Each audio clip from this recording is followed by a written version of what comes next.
Thank y'all for being here.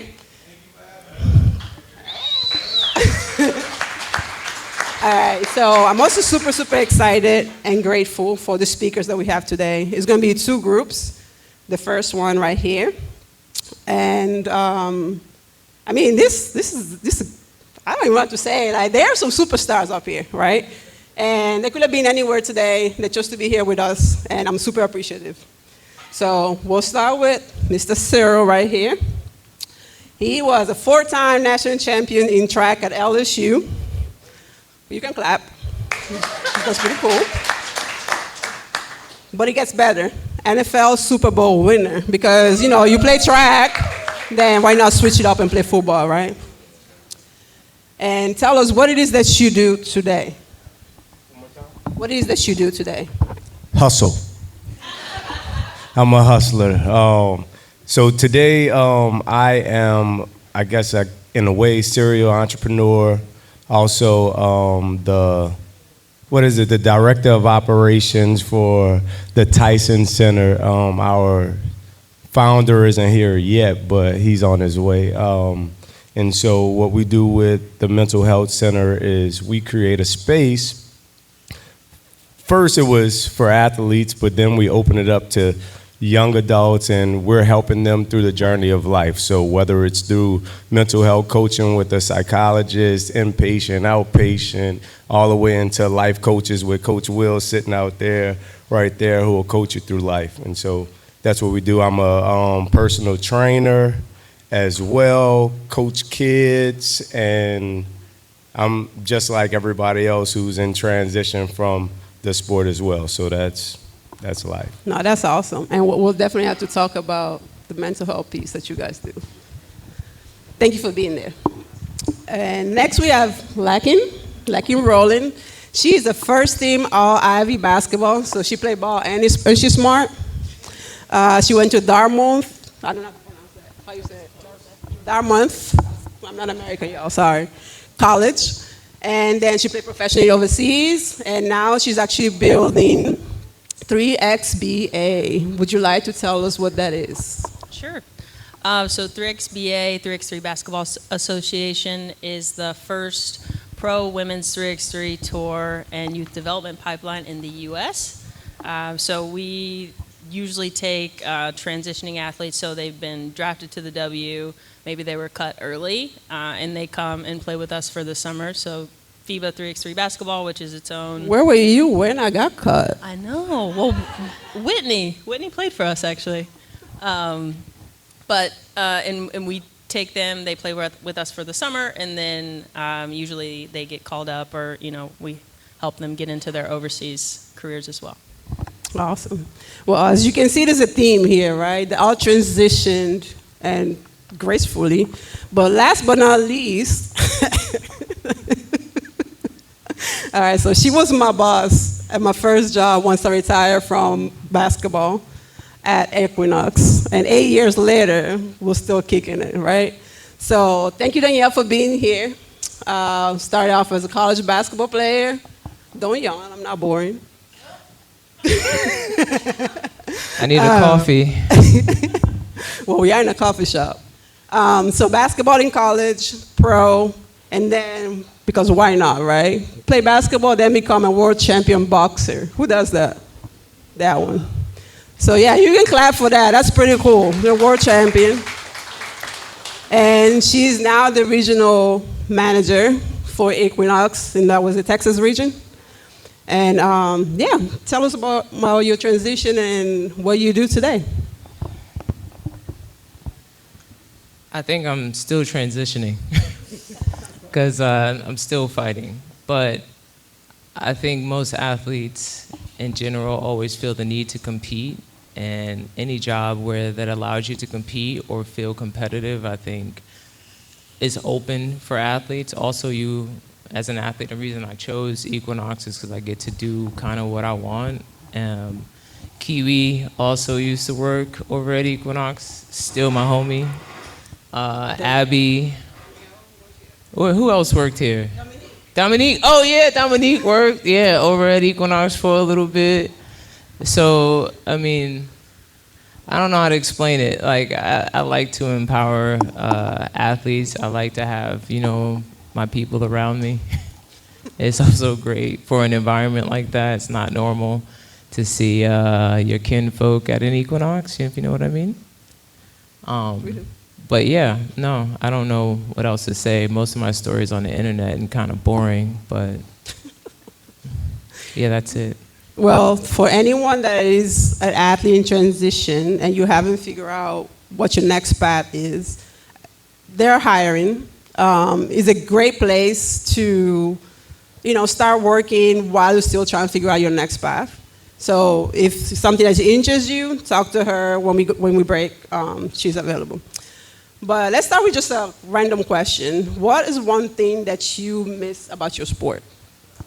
And I know you got two, and you got to pick one. The locker room is one thing that I miss about the sport. Making a play and being able to scream immediately or like celebrate in that moment. I don't think that you get to do that like in regular life. People gonna look at you a little crazy. Like when you get a first down and you say, first down. Email when sent. Yeah, when my clients pay me at the first of the month, I don't say, they paid me another month of living. So that's one of the things I miss most. Mine's kind of like yours. I miss my teammates. Just being in a space where everyone knows you, knows your strengths, knows what you're not so good at, and able to lift you up. I think in current corporate culture, not everyone has the same mindset, and I think on a team you're all moving in the same direction, but sometimes in corporate life it gets a little catty, for lack of a better word. So I just miss being in a team environment. Well, I guess I'll talk about basketball and not boxing. So Talk about both if you want. I can talk about both. Okay. So basketball, I miss the reality of being able to gut check somebody when they make a mistake. Like Time you out. can't. I played one-on-one with her. I regret that decision. Carry on. No. I think that's something that, when you transition out of sport and you have like a coworker who's consistently making mistakes, in your head you're like, all right, you know what I mean? Like, there's no way of coaching that out, so you want to be like, kind of like just gut check them. But you can't do that outside of sports. But I'm saying, yeah, you will be in a lawsuit. But in the game, you know what I mean? If you need someone to pick somebody up, it's not like a YouTube motivational speech. It's like smack in the back of the head, or you run them through real quick. Like you make sure you gut check them. I think I miss that the most about basketball. Yeah, no, that makes sense. HR will come find you, so you shouldn't do that. Yeah. Okay. So I'll start with you, Cyril. Quick question. You were already national champion 4 times, which is already like a record in itself, right? But you decided to follow your dream to the NFL. That's a transition from one sport to the other, from collegiate to pro. What gave you the confidence that you could do that, and how do you use that confidence today? I don't know. I would think we was talking about it a little bit, Will, or somebody. Like, maybe it felt innate. Like, I just didn't stop going after it. I remember when I got to college, I thought I was going to play football and also run track, but the rules said otherwise, so I just went. Oh, I was talking to you. I was just running track, and I wanted to transfer and go to another school and possibly play football, but I also didn't take the risk when I was in school to go and transfer with the chance of losing my scholarship. But then I think once it was time when I was like, man, my dream was always to go to the NFL. And so as I got to my senior year, now I guess maybe this is where my back is against the wall, and I think a lot of athletes know what that feels like. You gotta do something. And so it was no doubt in my mind that I was about to try to figure out how to make my dream become a reality. And I started going to CFL workouts. I started training myself. I was doing ladder drills with sticks in my grandmother's front yard, and nothing was going to stop me from at least getting the shot. And I think like the persistence of going after my dreams met God's divine purpose in my life. And whether some people call it luck, fate, whatever it is, that's how it happened. They had a lot of people who was there. He was with me in my rookie season, who probably deserved it a lot more than me based on skill, but nobody was going to outwork me. And so that's kind of where it was. No, that's awesome. And so the second part, how do you take that mindset and grit into your today's work? Yeah, you just got to reposition yourself and have the same thing. The things that I want in life now, I go after it with the same thing, because I believe now, because of my story, that anything is attainable. And so whether it's the championships in college, whether it's a championship in the league, or just making it, I think that it's attainable because I've done the steps. I know that it takes hard work to make it come into fruition. No, absolutely. Thank you. And similar question to you, Danielle. You went from basketball to boxing. I don't really know what same person does that, but you did. So what was the mindset that made you feel like you could do that? Because you're still running. You're going from basketball to punching people. What does that look like in your head? And how did you prove people that might have thought that didn't make any sense wrong? Well, I mean, basketball was taken from me. It wasn't a choice that was made. So I got into a really bad car accident that messed me up for a long period of time. I was paralyzed. I was taken from basketball. So I still very much love basketball. I just don't really have the athletic ability to play at that high level consistently. Like, me and Abby would play and I'd be broken for like 4 days. A week? Yeah, it's like my body just can't handle it. And for some reason, boxing's not really that much of a problem. So I was out of basketball. I lost basketball, and then I just thought, all right, I'm gonna do something. And I started working at the gym, right?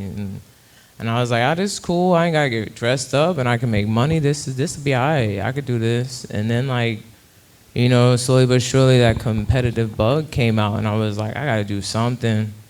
So I was like, all right, I'll start bodybuilding. That ain't for chumps. So not for it. I started eating M&Ms, and I just couldn't stick to the diet. Like, shout out to anyone who does it. She's going to be on the next panel, where you can hear about that later. Man, not for the faint of heart.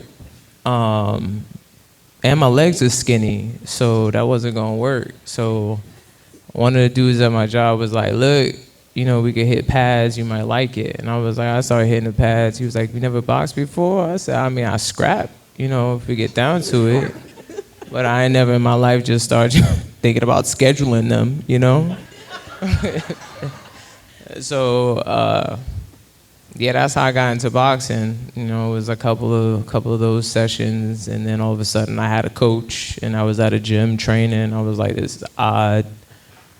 First sparring match, this is a lesson that you learn in boxing that most people don't teach you, which is like, you gotta learn how to get your ass kicked and accept it, and then you gotta learn how to beat somebody up without like any remorse for how that person is gonna recover.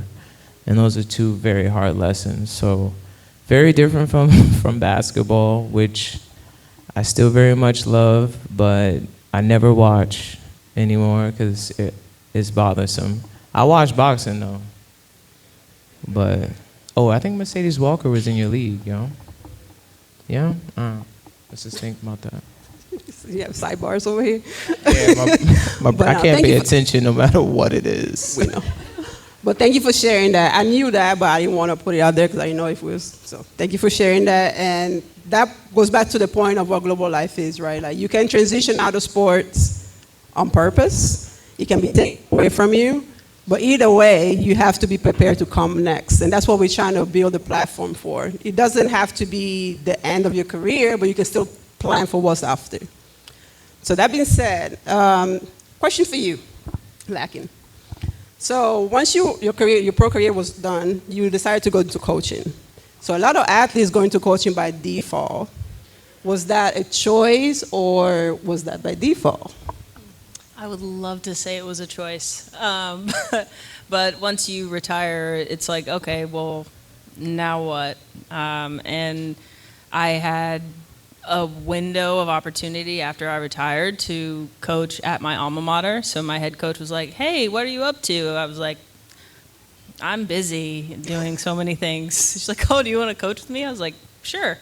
So I did that for 3 years, and ultimately coaching is great. I loved it, but it wasn't quite the impact that I was hoping to make broadly. But I did get to coach a 3x3 national team through that, so it opened up a lot of doors and helped me meet a lot of the people that I work with today. But ultimately, yeah, it was not a choice. Yeah, so follow up, because you ended up working with a lot of startups. So how did that transition happen? How did you even find those opportunities? So my last year of coaching actually was during COVID, which was super weird. But we left Dartmouth and everyone sort of went in their separate ways, and I started applying for jobs. They were like, what skills do you have? I was like, great question. I can coach 18 to 22-year-old girls. And kind of fell in the lap of a very small startup in executive search. So basically people who are looking to fill C-suite roles. And so I worked for 2 of them. I was employee number 4 as the deputy chief of staff. And my sort of transitional skills were like, I could work with a team. I was very organized. I understood how to build like systems and for people to work together. So this being an athlete, I think, is like a transcendent skill. I couldn't point to one, but you know, everything I do every day is informed by me as an athlete. No, that's great. And again, it still speaks to the transition, right? It's not easy. It is not easy to understand how to translate your skill set. Like you say, you're organized, work well with teams, question mark, ... right? And again, plug. That's what we're trying to do at Global Life. So if you need help today to figure that out, Stacy, right there, is one of our service providers that work with us in helping you guys figure out how to translate your skills, how to update your LinkedIn, your resume, all those things. So talk to her when we break. And all right, a couple more questions, and then I will let you guys off the hook. So one is about identity and mental health. I personally never really knew what depression was until I was done playing. Because as an athlete, you just, you push through, get some water, get ice, you're good, right? What that looked like for you guys? Is that an experience that you had? Were you aware that you were going through that, or you figure it out after? Oh, me? Is mental health. I mean, one, growing up a black male, like mental health didn't exist. It was a fake thing. If you was dealing with something, you need to tough it out. That's what that looked like, and I don't know if that's something that helped me as an athlete sometimes, like getting over something really quick, whether it's good or bad, help you be really good at your job. But now in transition and trying to figure that out with my therapist weekly, I'm like, man, I'm dealing with a lot of hard stuff this week, these last 2 weeks. And as they come up, I'm looking within like, man, these things really should affect me a lot more. And so I'm really trying to prevent a boil over somewhere down the future, because I know what that looks like for some of my old teammates and stuff like that. And so now I'm in the process of figuring those things out, I take it as it come right now, and I'm glad that I'm able to regulate and have friends that I can talk to. I'm not holding those things in, but man, it's difficult because you're transitioning from something that you shouldn't really have to do. Like, you get fired and you gotta be like, oh, okay, cool, let me go and apply for, call these other coaches, hey, y'all wanna pick me up? Okay, and they fire you a week later sometimes, and like, I can go into depression and stuff like that, but then I'm like, man, how is that gonna help me? But then what happens when, similar to when you lose your job, what happens when depression finds you and you can't just kick it out? Then you have to have those tools in place. So that would be my recommendation, is to, have Globe Life and people around you, or the Tyson Center, or a therapist or something like that, already in your corner, because you never know when it's gonna find you. No, absolutely. And thanks for the shout out, but I want to clarify, Global Life, we're not trying to reinvent the wheel, right? If something exists, we want to plug the athletes to it. So, Tyson Center, we won't be talking. Yes. Same question for y'all. So when I was in college, I really wasn't, I don't think any of us were like well-versed in what good or bad mental health looks like. So the first experience I had with it was a teammate, actually, who was really struggling. And, through going, I graduated, she was still there, but she had a really hard time. And for me, that was like, wow, I didn't realize that this is what it's like. And then fast forward, I retired, and now I'm sitting and I'm like, well, so I started writing. And I've seen therapists like throughout my college career, also post-college, and it's helped me. But I think the most growth that I have experienced myself has been through self-reflection, through like writing in a journal, as kind of nerdy and simple as that sounds.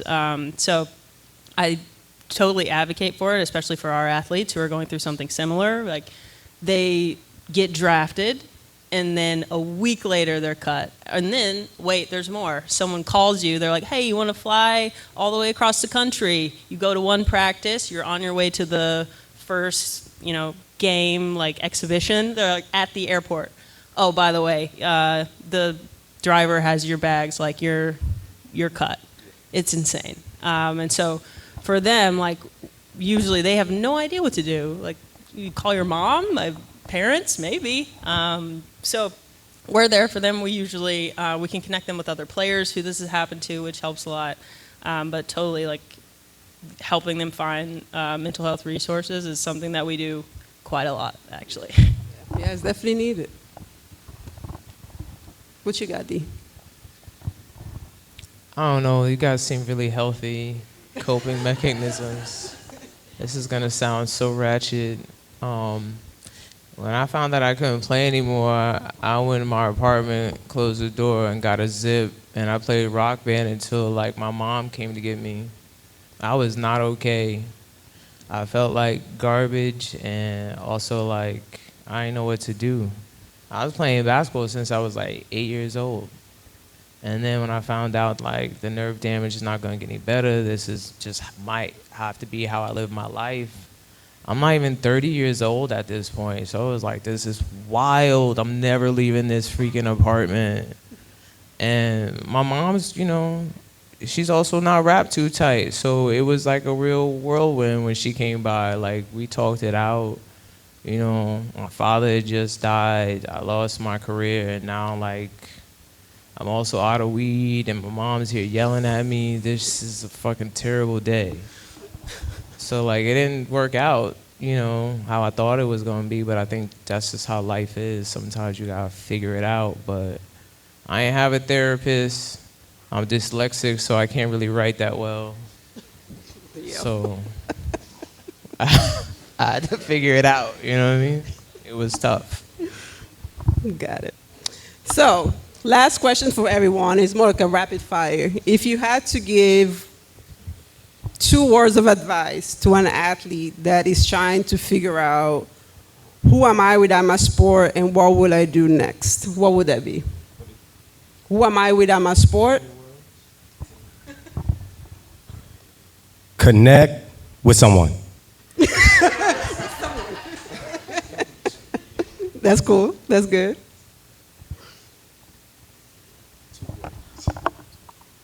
It could be 3. Thanks. Super helpful. 3 words. Find something good. Find your passion. There you go. Invest for long-term growth. There you go. All right. Well, thank you so much, guys. Really, I appreciate y'all. Give it up for Cyril, Lakin, and Danielle. All right, so we're gonna take a little break. All right, y'all. We have our second group of speakers. As usual, it's gonna be athletes. First, to my left, is my dear friend Jory, who actually drove in from New Orleans. Thank you for doing that. So Jory went to IU, Indiana University. She was a baller there, got drafted by Indiana Fever.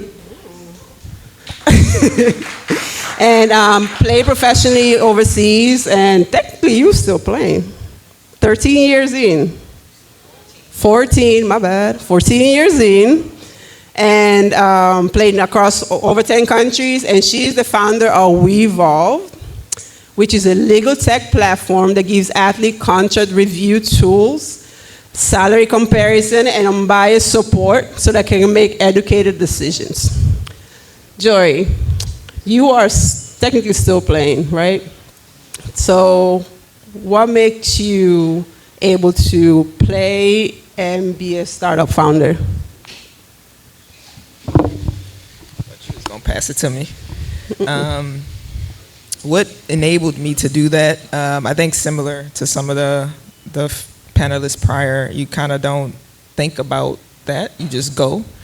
I think the fire and passion of wanting something to manage my own career and have access to the data I needed to do that was not available, and so I started to go down a rabbit hole of figuring out what was available, and nothing was.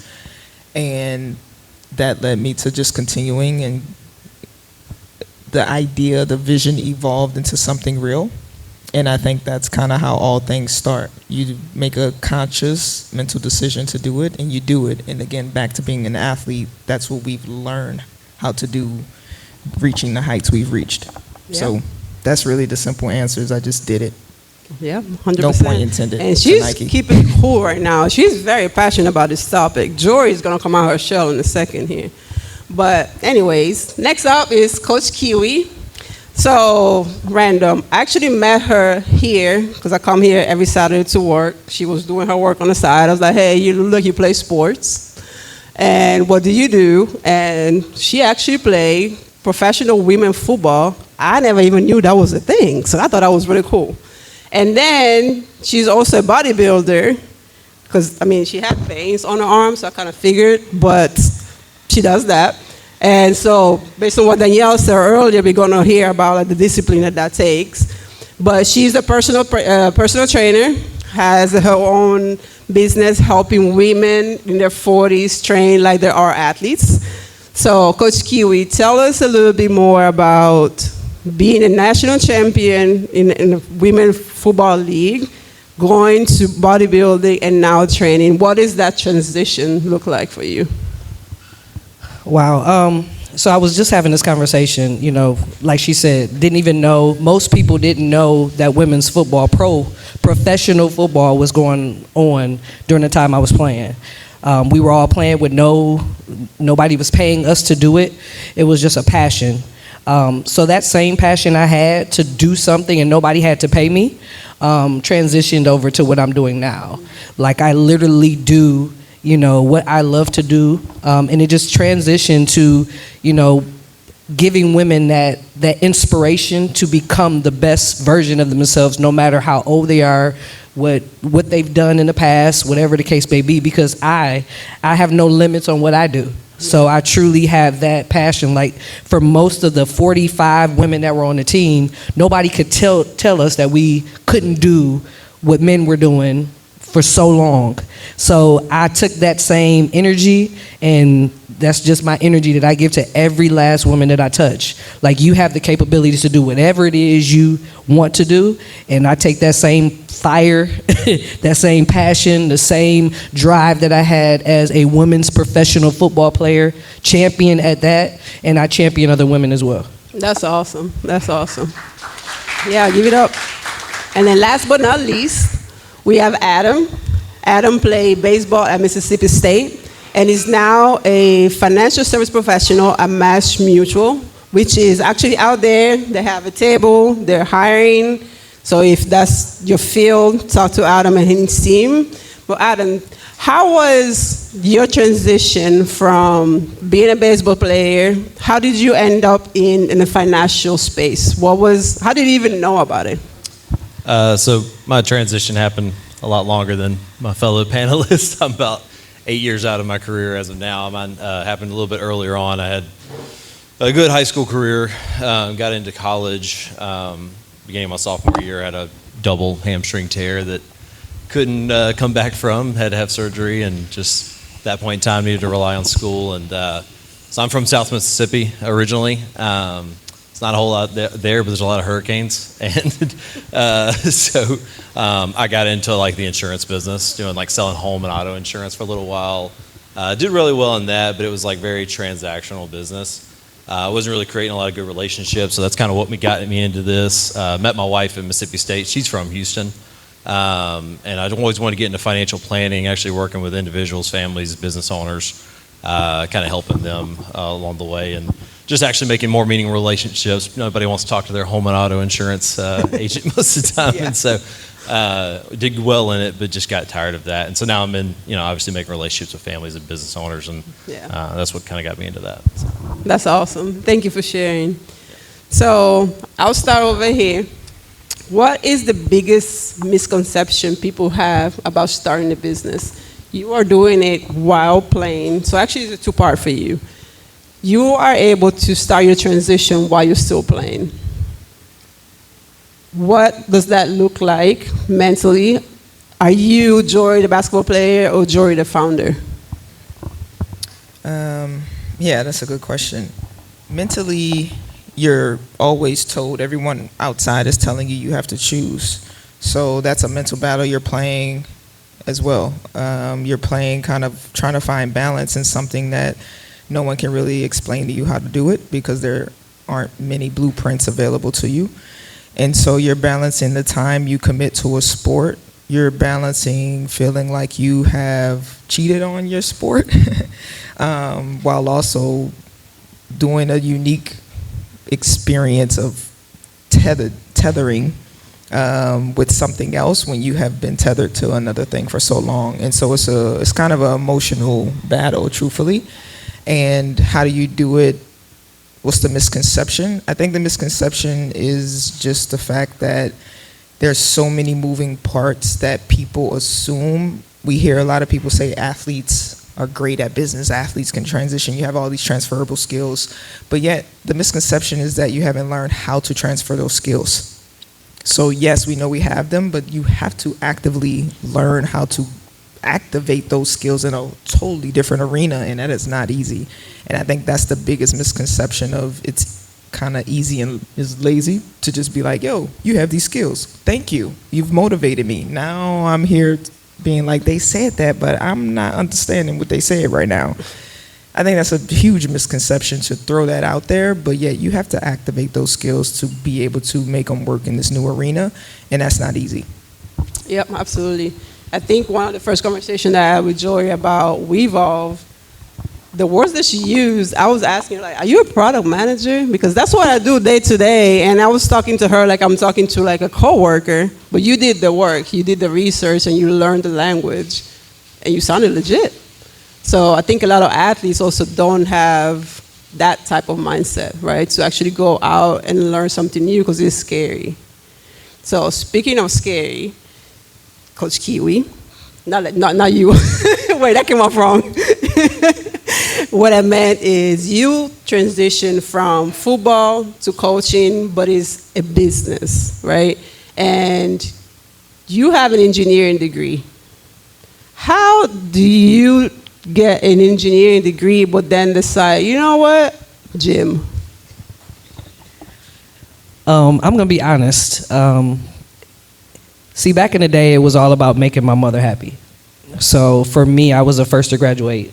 So it was, I was good at technology. It worked. I actually loved to draw.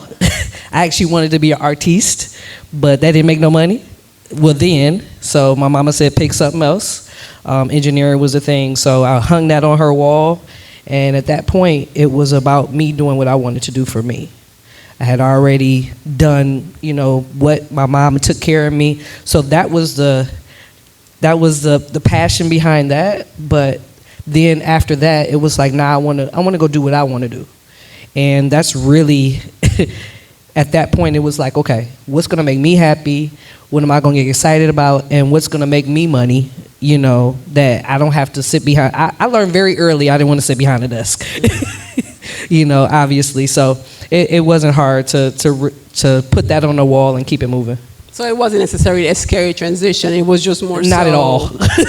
Not at all. It wasn't being able to get nothing there. scary. I think at that point, I'll say this, like I never was scared as an entrepreneur. I don't know if that came from sports. It probably did, especially being in the sport that I was.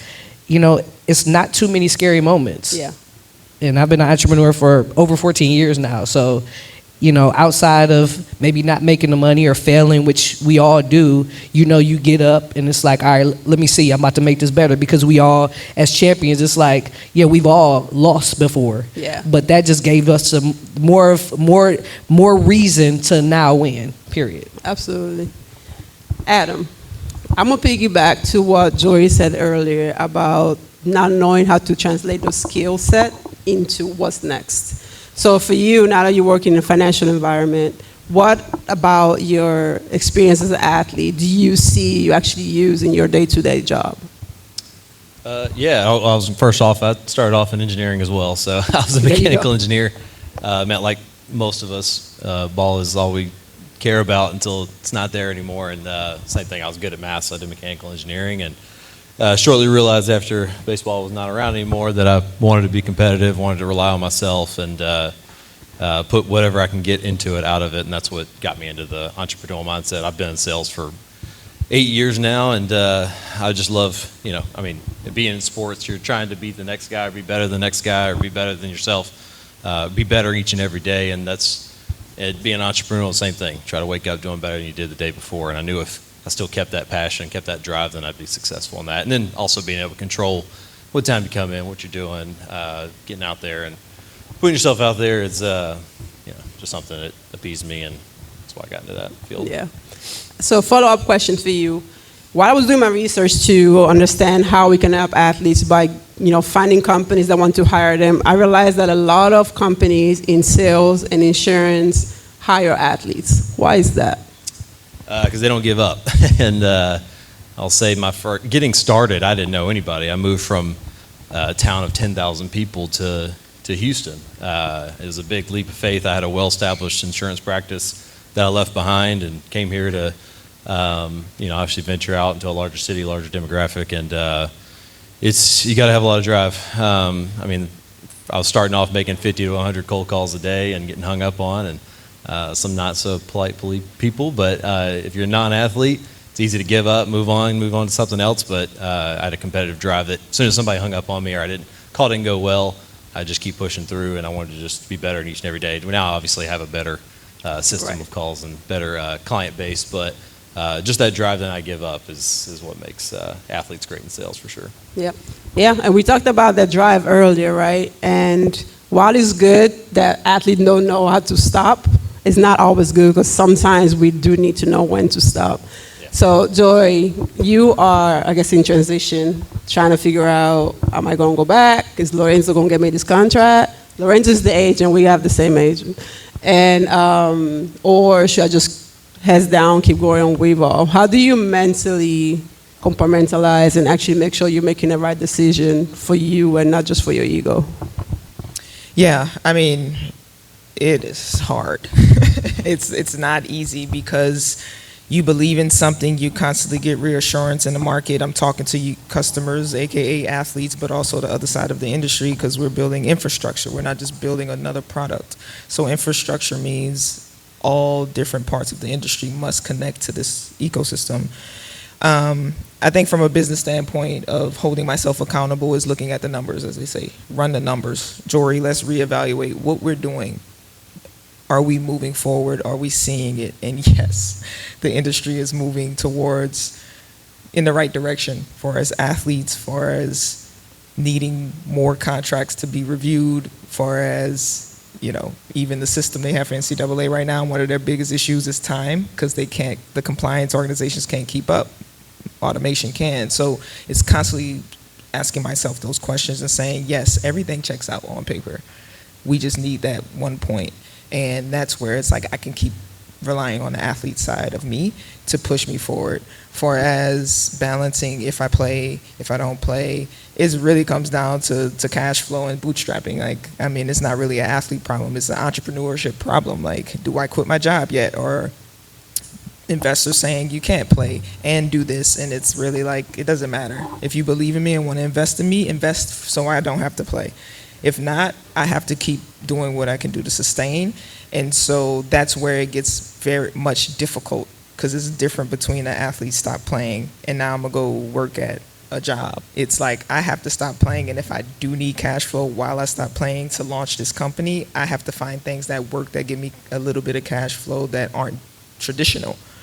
And it's hard. Legal. You have to take a risk. Non-traditional, but And legal. legal, you know, we're not trying to be out here, then everything dies if I get caught up in some mess. But I don't have an answer for that. Like I said on the recent LinkedIn post, there is no answer, really, in my opinion. You go through it. You surround yourself with people that want to help you, and you will come out on the other side. And so that's what I'm living right now. I guess I'll have a clear answer when I'm past this phase. Yeah, and we'll follow back up to see what the answer is. And question for you, Coach Kiwi. What is one lesson that you learned from your biggest failure that you're able to use in your business success? Ask that question one more time. What's one lesson that you learned from a failure that you are able to transform and use in your success? I'm actually talking about it right now. So for the first time, you know, the last 2 years is me being transparent. Healing is the word.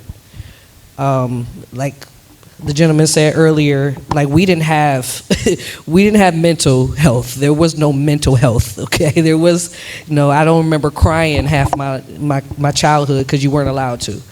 So, you know, most recently I failed. I was used to failing, but as I got older and now mental, you know, trauma comes. 2 years ago, I went into depression and didn't even know it. And it was because of failure. And now that I'm healed, you know, or healing, I should say, because you're constantly, the one thing I would, you know, I say that I've learned and now I'm speaking out about is healing out loud. One of the things that a lot of us do, especially for most of us athletes that we're strong, we don't talk about it. We don't talk about when we're hurt because we don't need anybody to think that we're weak or vulnerable. You know, as competitors, it's like, don't tell nobody your weaknesses, like all of those things.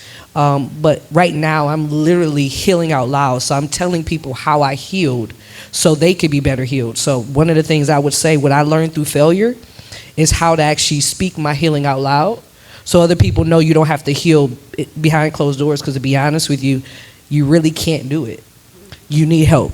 You need somebody to talk to. You need some type of resource or all of that. And even talking about, you know, athletes that are transitioning, I think that's the part. You know, it's painful to have to give up something that you love, that you're passionate about. And it's like, what the heck am I supposed to do now? You know, we all have this competitive spirit. I don't know about most of y'all, but I'm still competing because it's in me. What can I do at this age? Like, what can I still do? And I couldn't imagine not being able to do what I love to do every single day. Yeah. So, you know, I just heal out loud, so I know that I won't have to do it behind closed doors. No, absolutely. And speaking of competing and see what I can do in these days, I tried to do insanity the other day. I cannot do that at this age. Just throwing that out there. Adam, question for you. So now college athletes are making money, right? I'm still salty about that, but I'm happy for them.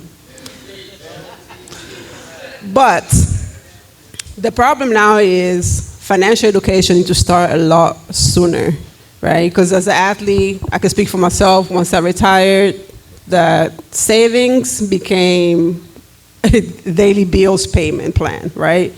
So from your perspective and from your experience as a professional in finances, what type of conversation should we have early on with student athletes without being overwhelming, right? Like, yes, you need to save and all those things, but 3 things that they really can do easily as early 20-year-olds. What are those 3 things?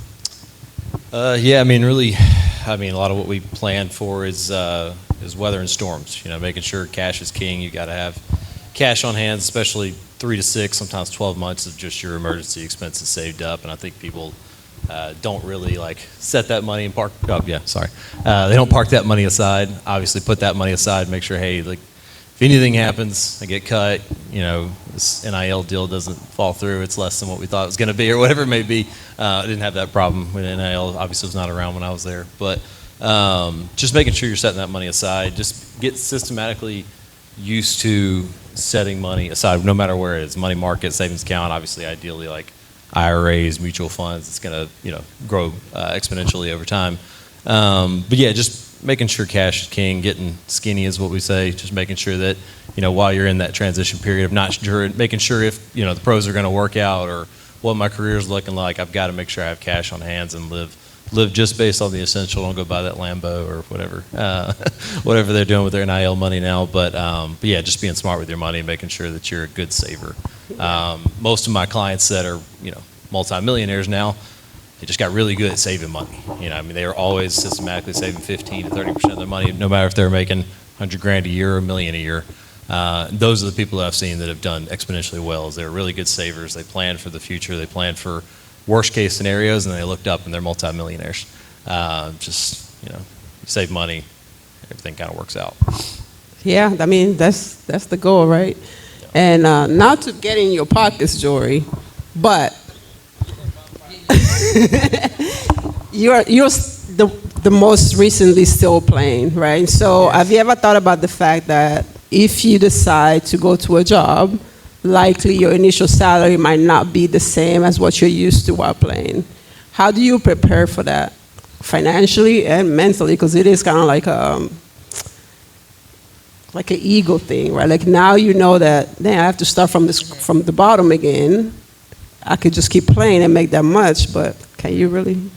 Yeah, I mean, to keep it a buck with you, I'm more excited with what I mean, I see myself as an executive. You know, even if let's say when things change, would we evolve or we exit or we don't exit? You know, you never know. A small exit, big exit, I'm not sure, but I really value myself as an executive, my mind, and I feel the work that I've done with these years of playing, preparing for transition, I will make more than I've made playing. So for me, I don't feel I'm in the same position as those NFL guys or the NBA guys. That might look different for them, but for me, you know, I didn't make millions playing abroad.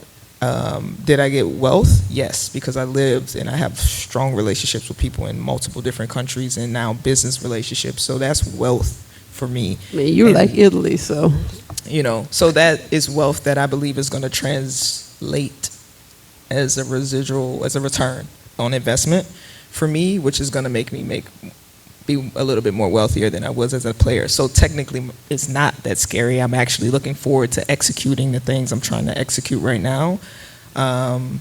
So that's my answer as far as that. As far as how I prepare for not having a steady income while executing that plan is scary.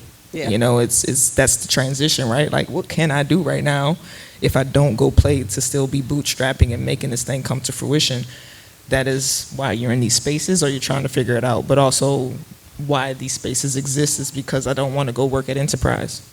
We talk about this all the time, you know, like, I'm sure American Express would hire me to go talk to people around the world, like, Abby, figure that out for me. You know, we talk about this all the time. Like, that's what I want. I know someone will pay me to travel to go talk to hotels or something. So it's that way of thinking of how can I get in those spaces and do that. And that would be something I would do as a CEO as well. That's the lifestyle piece. So that's my answer to that. It's not scary. I'm looking forward to it. The scary part is, how do I build this life I want to live without knowing how to actually do it yet? That makes perfect sense. And actually, it's interesting that you mentioned, you know, that you might make more out, because for people that I don't know, like, women basketball is very tiered. So there's like the Dianas, then there's us, and then there's something else. So we were mid-tier, so we were probably about same type of career. But while doing this thing for Global Life, do research, the NFL players and NBA players that make millions, 70% of them go bankrupt. So really making those millions at the end of the day doesn't mean anything if you're not able to carry that on to the future. And that's where education comes in, but also having the right support system and right ecosystem, shout out to Global Life, to help you do that, right? So last question for everyone, rapid fire again. You can keep it. So from your experience, what does transitioning mean to you? If you were to have to explain to an athlete, to a young athlete, what transitioning means to you, what would that be? It really is. Because for me, and everybody may answer differently, you know, you asked the question earlier. For me, transitioning means just finding your purpose and passion in something else. Because for me, that's all I did. So I'm still in sports. I'm still somewhat competitive. I'm still that. So that love that I had, I'm actually creating it. So that team environment, I have a whole Women Who Lift community. I've created that. You know, I'm still competing, getting to be on the stage and being to have those feelings again. So I'm just recreating, reinventing myself with purpose and passion. So I would say for those that are transitioning, don't go try to do something that probably is not, because you got to think like long term. At the end of the day, we want to live our best life, and your best life is being able to wake up and love what you do, not going somewhere just because it's for the money. So at the end of the day, if you're transitioning, find the transition that's going to align with your purpose and your passion. Once you do that, to be honest with you, you can't go wrong. 100%. Adam, same questions? Not to piggyback off, but yeah, keeping the passion. I mean, when you come from sports, obviously passionate about it. You know, I wanted to be the last one out of the gym, you know, last one out of the batting cages, last one on the track, whatever it may be, and kind of trying to transition that into the field that I am now, making sure I'm the last one in the office, last one. You know, if you make that last call and it's a good call, make a couple more. You know, not giving up. Obviously, it's hard to be super passionate about life insurance and retirement planning. Why? That's not sexy? But I see the passion whenever I meet with clients that are scared. They don't know what to do. Met with some clients recently. They on paper it looked like they were worth a lot of money, but they were debt up to their ears, $60,000 credit card debt. You know, it was just a scary time. But after working with them for months and months, they broke down and started crying and said that, Adam, we now feel better because we understand our money and now where to go. And like I didn't sell anything, I didn't make any money off those clients at all, but it validified what I do, and the reason why I'm excited and passionate about it, because I want to see people be smart with their money, set their family up right, protect their family, their income, and their ability to earn income. That's really what I'm trying to do, and so things like that obviously remind me why I'm passionate about what I do. You're still making an impact. Yeah, and then reminds me of my baseball days and why, it's awesome. It's Thank fun. you. And Joy, close it up. Yeah. I think transition you have to define it for yourself, truthfully. I mean, we all can give generic answers, but most of them are really closely associated to what we really feel on our journey. So really defining what that transition is going to be for yourself. I think outside of your passion, it's finding lifelong games now to play with lifelong people. And that's what I've been trying to do, regardless if it's in business, if it's in, you know, we're going to start a cycling club. It's like, I want to start to play lifelong games with lifelong people that are aligned with me. So I think find the passion and then do it with that type of thought process. Because now Jory's been trying to get me to go camping for years. I glamp at most, so. Hey, you gotta earth, you know, you gotta go and be with the earth a little bit, you know. But no, passion, lifelong games with lifelong people, I would tell athletes. And then, of course, the key piece I always say, which is tied to my journey, is I didn't change my passion.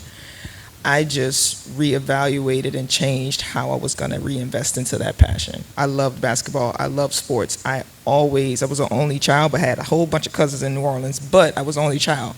So sports gave me a different element of sisterhood, and I always wanted that. And I think transition for me is like look to the left and right of your passion. So now let's take your passion to the next level. What other things can I do that align with my passion? And that's how I found Wevolve. I really continued to look at my own story and was like, throughout my story, what places would I like to go back to and innovate or do something along those lines? And that's how really the thought process of Wevolve came about. And Wevolve is willingly evolving. That was my personal mantra. And I changed it to Wevolve for we all in this room must evolve. I looked at it as a, you know, Avengers Assemble type moment. NIL, our Infinity Stones aren't in our hands right now, all of us as athletes in this room. And that's what Wevolve was to me. It was like, now let's go play this bigger fight. Let's own more teams. Let's own our data. Let's own our likeness. Let's own the people, whoever our financial advisors, let it be us. Our trainers need to be us. Our agents need to be us. And that was my lifelong game with lifelong people, which is my people. So that's that. I told y'all she was passionate about it. Awesome. Well, thank you all for being here today with us. I really appreciate your time, your word of wisdom, and sharing your story with everyone here.